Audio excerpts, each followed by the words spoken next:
এই বিশ্ব ব্রহ্মাণ্ডের সমস্ত জীবগুলির মধ্যে মেধার দিক থেকে শ্রেষ্ঠ জীব বলে মানা হয় মানুষকে। সৃষ্টির আদিকাল থেকে মানুষ তার নিজের সক্রিয়তায় এবং সৃষ্টিশীল চিন্তাধারার মাধ্যমে তাদের মেধার ক্রমশ বিকাশ ঘটিয়ে চলেছে। কিন্তু মানুষ আজ যেন মনুষ্য জাতির চরম শত্রুতে পরিণত হয়ে চলেছে। বিশাল এই বিশ্বের মাঝে আপনি নিজের সক্রিয়তায় সম্পূর্ণ স্বাধীনভাবে কিছু করার জন্য তৈরি হন। মনে রাখবেন, এই ইউনিভার্স একটা অসীম শক্তিপুঞ্জ, যেখানে কারো জন্ম এবং মৃত্যু নিজের ইচ্ছায় হয় না এবং ভবিষ্যতেও হবে না। ইউনিভার্সের অসীম শক্তিপুঞ্জ থেকে আপনার জীবনী শক্তির সৃষ্টি হয়েছে ইউনিভার্সের হয়ে কিছু করে যাওয়ার জন্য। এই কিছু করতে গিয়ে আপনাকে মনে রাখতে হবে, ইউনিভার্সকে আপনি যা দেবেন, ইউনিভার্স আপনাকে তার থেকে অনেক বেশি রিটার্ন দেবে। আপনি ইউনিভার্সের জন্য ভালো কিছু করলে আপনার জীবনে ভালো কিছু ঘটতে থাকবে। আর আপনি যদি নেগেটিভ মানসিকতায় চালিত হয়ে খারাপ কিছু করেন, আপনার জীবনে খারাপ ঘটতেই থাকবে। এটাই ইউনিভার্সের রহস্যময় শক্তির ক্ষমতা। আপনি এই ইউনিভার্সে এসেছেন কিছু করার জন্য, তাই আপনার হাতে যেটুকু সময় আছে সেই সময়ের মধ্যে আপনার সৃষ্টিশীল দক্ষতায় সমস্ত মানুষের কাছে এই ইউনিভার্সের জন্য কিছু করে যাওয়াটা আপনার একান্ত প্রয়োজন। আর কিছু করার জন্য ক্রিয়েটিভিটি বা সৃষ্টিশীলতাকে বাড়ানোর প্রয়োজন রয়েছে। এই সৃষ্টিশীলতাকে কিভাবে বাড়াবেন? প্রথমেই মনে রাখতে হবে, এই বিশ্ব ব্রহ্মাণ্ডে আপনার জন্ম হয়েছে কিছু করে যাওয়ার জন্য। আপনি কি করবেন তার অসীম স্বাধীনতা এবং শক্তি ইউনিভার্স আপনাকে দিয়েছে।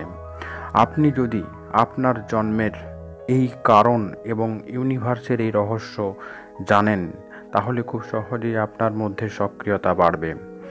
আপনার মধ্যেকার সক্রিয়তা আপনার সৃষ্টিশীলতাকে জাগিয়ে তুলবে। দ্বিতীয়ত, আপনার সচেতনতা সৃষ্টিশীলতাকে বাড়াবে। অর্থাৎ আপনি যদি জানেন আপনি কি করছেন, কেন করছেন, তাহলে আপনার মধ্যে সৃষ্টিশীল দক্ষতার বিকাশ ঘটবে। তৃতীয়ত, শুধু সচেতন থাকলেই হবে না, সঙ্গে আপনাকে সক্রিয় হতে হবে।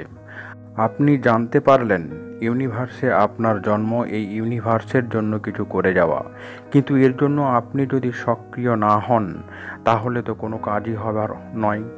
অর্থাৎ শিখতে হবে, সচেতন হতে হবে এবং অবশ্যই সক্রিয় হতে হবে।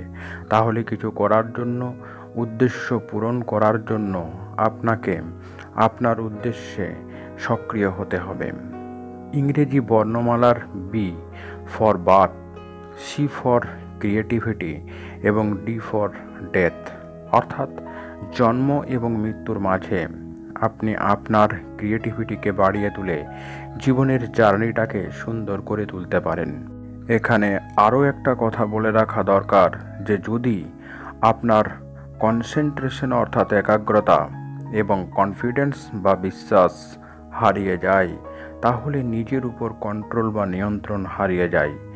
আর নিজের প্রতি কন্ট্রোল বা নিয়ন্ত্রণ না থাকলে কনসিস্টেন্সি বা ধারাবাহিকতা থাকে না। ফলে জীবনের লক্ষ্য পূরণে বাধাগ্রস্ত হয়, প্রকৃত উদ্দেশ্য অপূর্ণই থেকে যায়।